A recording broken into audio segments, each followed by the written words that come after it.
नमस्कार दोस्तों, मेरा नाम है धीरेन्द्र और आप देख रहे हैं कॉमिक्स एनिमल। दोस्तों मैं तकरीबन 1 महीने के लंबे अंतराल के बाद आप लोगों से जुड़ रहा हूँ। कुछ पारिवारिक और कुछ ऑफिस से संबंधित कार्यों के चलते मैं आपसे बीच में जुड़ नहीं पाया, इसके लिए मैं तहे दिल से क्षमा प्रार्थी हूँ। और साथ ही साथ मैं ये एक्सपेक्ट करता हूँ कि आप लोग जहाँ कहीं भी हैं स्वस्थ हैं और मस्त हैं, और भाई हो भी क्यों ना। दोस्तों, it's festive season after all, हर जगह त्योहारी माहौल है, हंसी खुशी की फुहार है। तो क्यों ना ऐसे में हम कॉमिक्स प्रेमी भी इस त्योहारी रंग में एक हो जाएं। चलिए बात कर लेते हैं एक ऐसी ही इंडियन ग्राफिक नॉवल की, जो कि बहुत जल्द हमारे लिए एक उत्सव का कारण बनने वाली है, जो भारतीय कॉमिक्स के इतिहास में अपना नाम स्वर्ण अक्षरों में अंकित करने वाली है। मैं बात कर रहा हूं दोस्तों याली ड्रीम क्रिएशंस की इस शानदार प्रस्तुति की, जिसका नाम है द विलेज। ये अंग्रेजी संस्करण मेरे पास है और बड़ी मेहनत और थोड़े से लग के चलते ये आज मेरे हाथों में है। दोस्तों, ये कोई रिव्यू वीडियो नहीं है, मैं पहले साफ कर दूं आप लोगों को। ये एक रिकमेंडेशन सेक्शन नाम से एक वर्ग है मेरे चैनल पर, जिसके तहत मैं कुछ कॉमिक्स आपको रिकमेंड करता हूं जो मुझे लगता है कि आपको ज़रूर पढ़नी चाहिए। और द विलेज का तो ऐसा सीन रहा है कि मतलब एक तो ये कॉमिक बुक, एक ग्राफिक नॉवल आसानी से उपलब्ध नहीं है मार्केट में, और काफ़ी लोग इसके बारे में जानते भी नहीं हैं। तो मैं चाहता हूँ कि ज़्यादा से ज़्यादा लोग इस ग्राफिक नॉवल को पढ़ें और जाने इसमें क्या है ऐसा कुछ खास। तो थोड़ी बहुत हेल्प मैं आज कर दूंगा आपको अपने इस वीडियो में इसके बारे में बताकर। दोस्तों, चलिए शुरुआत करते हैं और बात करते हैं इस खूबसूरत ग्राफिक नॉवल के बारे में। टाइटल कवर को देखकर पहली जो फीलिंग मन में आती है वो ये कि बॉस अंदर कुछ इंटरेस्टिंग मिलने वाला है, और काफ़ी हद तक वो सही साबित होता है। टीम की बात करें तो सबसे पहले अश्विन श्रीवत्संगम जी का नाम मेरे माइंड में आता है, जो कि याली ड्रीम क्रिएशंस के सर्वे सर्वा हैं, अर्थात उसके प्रोड्यूसर हैं। And I think the entire credit goes to him for putting together such a wonderful team of creative artist. ऊपर अगर आप इंट्रोडक्शन देखेंगे तो वो दिया है नवदीप सिंह जी ने, जो कि डायरेक्टर रह चुके हैं मनोरमा 6 फीट अंडर और NS10 नाम की बहुचर्चित फिल्म्स के। और शामिल दासगुप्ता की बात करेंगे क्योंकि कहानी और स्क्रिप्ट उन्हीं की मांझी हुई है। और पेंसिलिंग और इंकिंग की बात करें तो गौरव श्रीवास्तव जी की है। ये फ्रंट कवर और बैक कवर भी उनके द्वारा बनाया गया है सीक्वेंशियल आर्ट के साथ साथ, और क्या ही लाजवाब काम करते हैं, हम सब उनके बारे में अच्छी तरह से जानते हैं। और रंग भरकर उस काम को और उम्दा बनाया है प्रसाद पटनायक जी ने। इस ग्राफिक नॉवल की जो डार्क थीम है उसके साथ पूरा न्याय करते हुए वो नज़र आते हैं। लेटरिंग है हमारे वेरी ओन किशन हरचंदानी जी की। एडिटिंग और प्रूफ रीडिंग देखा है सुंदर श्रीनिवासन जी ने। और यहाँ स्पेशल थैंक्स दिया हुआ है होली काउ एंटरटेनमेंट और शुभ्रदीप दास को। एक तमिल पोएम का भी जिक्र है कहानी में, जिसका श्रेय जाता है अश्विन जी की माताश्री को, जिनका नाम मधुमिता है। दोस्तों, अब अगर मैं इसकी कहानी पर फोकस करूं तो ये इसकी कहानी ही है जो इस ग्राफिक नॉवल को इतना खास बनाती है। ये सिर्फ शब्दों में पिरोए हुए कुछ 100+ पेजेस की कहानी नहीं है, बल्कि ये एक समाज का वो आईना है जो हमको बताता है कि हमारा जो भारतवर्ष है वो आज किस दहलीज पर खड़ा हुआ है। मैं आपको थोड़ा सा सिनॉप्सिस दे देता हूँ इसकी कहानी का। देखिए, इंडिया जहाँ एक और आज की डेट में इकोनॉमी और टेक्नोलॉजी के क्षेत्र में काफ़ी आगे बढ़ चुका है और कई डेवलप्ड कंट्रीज़ को मतलब टक्कर दे रहा है, वरन कई जगह तो उनसे आगे भी निकल चुका है। परंतु वहीं पर अगर आप भारत के ही भीतर में हिंटरलैंड्स में जाएंगे, जो कि दूर सुदूर गांव देहात के इलाके हैं, Tier 2 और Tier 3 सिटीज़ में, तो आप पाएंगे कि उन गांव में अभी भी काफ़ी ऐसे इलाके हैं जो कि मध्यकालीन युग में जी रहे हैं, जहाँ पे अभी भी अंधविश्वास और ऊंच नीच का भेदभाव, जातिवाद और समाज का एक तबका, ऊंचा तबका आपको ऐसा भी मिलेगा जो कि जन्म से, जाति से और संपन्नता से उसको उच्च कैटेगरी का माना गया है। और किस तरह से ये ऊंचे वर्ग का जो एक ये वर्ग है, ये कैटेगरी है, किस तरह से समाज के दूसरे तबके को दबाती है, जो कि उतने प्रिविलेज नहीं हैं, गरीब हैं और जाति से भी, सो कॉल्ड जाति से छोटे भी हैं।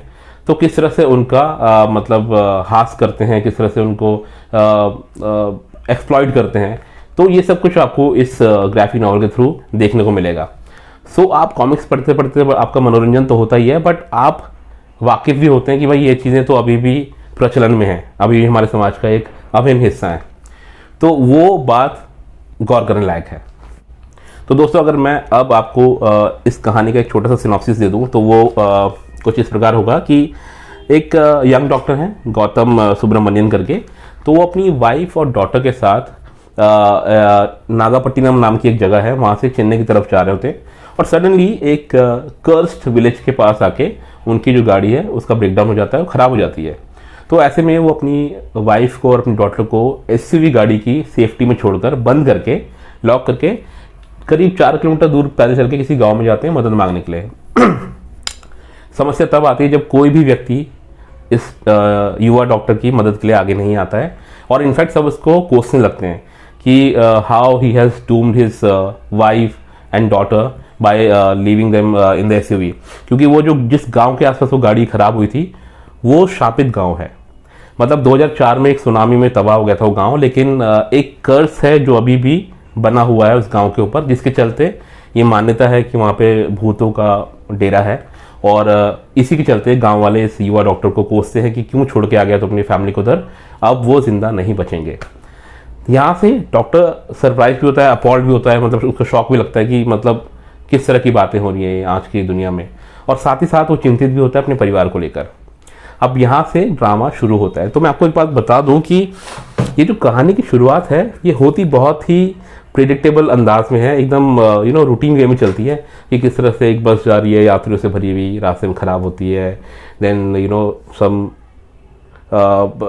Ghostly figure appears from nowhere, जैसे चौकीदार की शेप में होता है। फिर वो उनको बताता है कि आप एक डिटोर ले लो जो मेन हाईवे से हट के जाता है, वो शॉर्टकट रास्ता पड़ेगा। वो रास्ता लेते हुए वो बस फंस जाती है और फिर जो वारदात और जो भी मतलब डेवलपमेंट्स होती है वहाँ से, वो एक अनोखा रूप देती है इस कहानी को। तो शुरुआत जैसे कि मैंने आपको कहा कि बहुत ही रूटीनाइज लगती है, बहुत ही प्रेडिक्टेबल लगती है। जैसे जैसे कहानी अनफोल्ड होती है आपको लगता है नहीं ये कहानी कुछ स्पेशल है, और टुवर्ड्स द एंड जब आप आखिर तक पहुंचते हैं, mind you it's a very long graphic novel, 130 odd pages की ये ग्राफिक नॉवल है। तो जब तक आप आखिर तक पहुंचते हैं तो आपको लगता है कि भाई डिफरेंट होने के साथ साथ ये कहानी स्पेशल भी है। बहुत मज़ेदार कहानी है, आप इसको डेफिनेटली एंजॉय करेंगे। दोस्तों आप कर लेते हैं सबसे इम्पॉर्टेंट बात, ये जो ग्राफिक नॉवल मेरे हाथ में है और जिसके बारे में मैं इतनी देर से बात कर रहा हूँ, ये बहुत जल्द आपको एक वेब सीरीज़ के तौर पर Amazon प्राइम नाम का जो OTT चैनल है उस पर दिखेगी। इसका शूटिंग का काम लगभग मतलब अपने लास्ट स्टेज वगैरह पे है, और अगले साल 2023 के जो फर्स्ट हाफ है उसमें आपको ये वेब सीरीज़ देखने को मिलेगी। फिलहाल ये 6 एपिसोड्स में शूट हुई है और तमिल जो कि इसकी ओरिजिनल लैंग्वेज है, उसके अलावा ये 29 और भाषाओं में भी अवेलेबल होगी। सो देखने वाली बात है कि जितना खूबसूरत इसको इस ग्राफिक नॉवल में उभारा गया है उसका अडेप्शन कैसा होता है एक वेब सीरीज़ के तौर पर, ये देखना गौर करने लायक होगा। अब एक छोटी सी बैक स्टोरी इस ग्राफिक नॉवल के वेब सीरीज़ बनने तक के सफ़र तक की, शायद आपको इंटरेस्टिंग लगे। तो शुरुआत होती है लगभग 5-6 साल पहले, जब अश्विन जी और उनकी टीम एक ऐसे व्यक्ति के संपर्क में थे जो तमिल फिल्म्स के एक बड़े फाइनेंसर थे। He wanted something dark and gritty from them. तो द विलेज की शुरुआत ही इस सोच के साथ हुई कि इसको आगे चलकर मूवी के रूप में अडैप्ट किया जाएगा, बट ये उस वक्त शायद नहीं होना था क्योंकि वो फाइनेंसर भाई साहब गायब हो गए जब ये ग्राफिक नॉवल लिखी जा रही थी। बहरहाल अगस्त 2017 तक ये ग्राफिक नॉवल कंप्लीट हुआ और रिलीज़ भी हो गया। अब अश्विन जी की टीम को तलाश थी एक ऐसे डायरेक्टर की जो इस कहानी के साथ न्याय कर पाए। साल 2017 के आखिर में अश्विन जी ने सोशल मीडिया के थ्रू संपर्क किया मिलिंद राव जी से, जो कि तमिल सिनेमा के एक बहुत ही फेमस डायरेक्टर थे। अश्विन जी ने मिलिंद जी का कोई इंटरव्यू देखा होगा जिसे देखकर उन्हें ऐसी फीलिंग आई कि इस डायरेक्टर की सेंसिबिलिटीज़ मैच करती हैं ठीक उस तरह के डायरेक्टर को जिनकी उनको तलाश है। मिलिंद जी की बात करें तो उन्होंने 10 साल तक मणिरत्नम जी के साथ एज एन एसोसिएट डायरेक्टर काम भी किया है, तो ये अपने आप में काफ़ी है उनके बारे में बताने के लिए।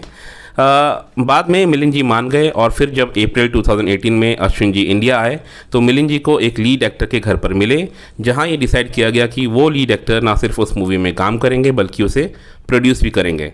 बट 3 महीने बाद उस लीड एक्टर ने भी अपने पांव पीछे खींच लिए।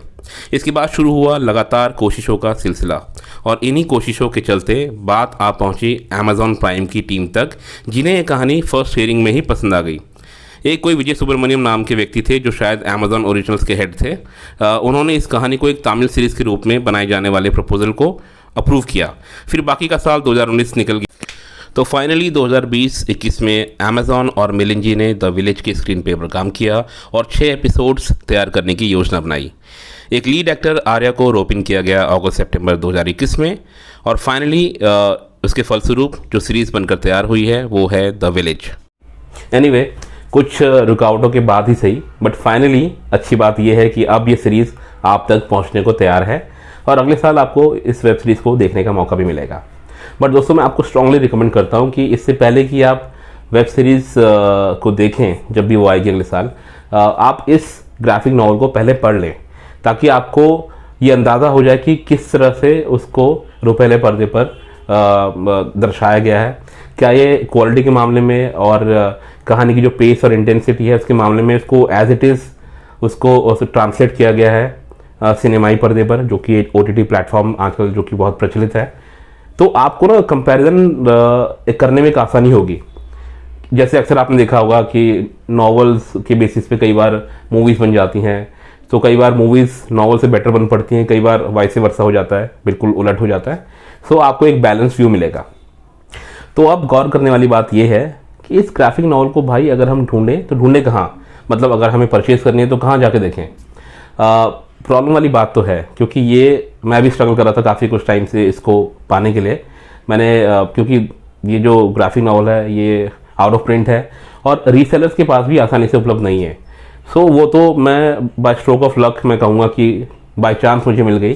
दरअसल 2-3 महीने पहले मैं ऐसी इंक्वायरी कर रहा था, याली ड्रीम वालों से भी पूछा मैंने, तो उन्होंने बताया कि उनको कुछ 10-1 ओरिजिनल प्रिंट्स मिल गए हैं जो कि हार्ड बाउंड फॉर्म में थे।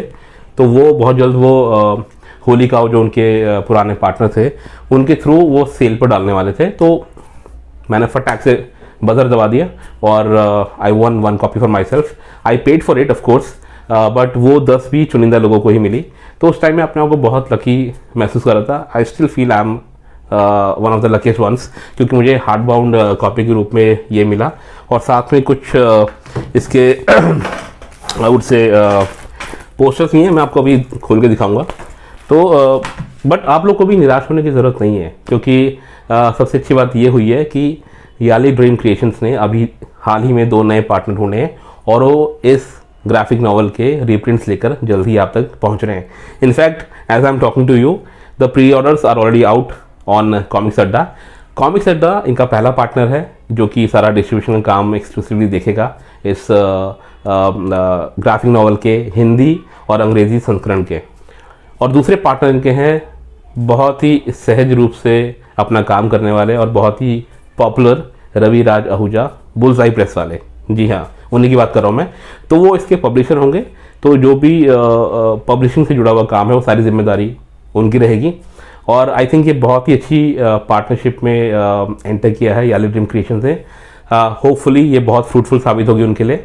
और ये जो नए रीप्रिंट्स आ रहे हैं और ठीक वेब सीरीज से पहले, आई थिंक ये बहुत ज़रूरी था। आई वाज जस्ट होपिंग कि वो they you know time it right. और आई थिंक उन्होंने बहुत अच्छे से इसको टाइम किया है, इसके रीप्रिंट्स को बाजार में उतारने की जो टाइमिंग है बहुत गजब है। This is one story that deserves to be told.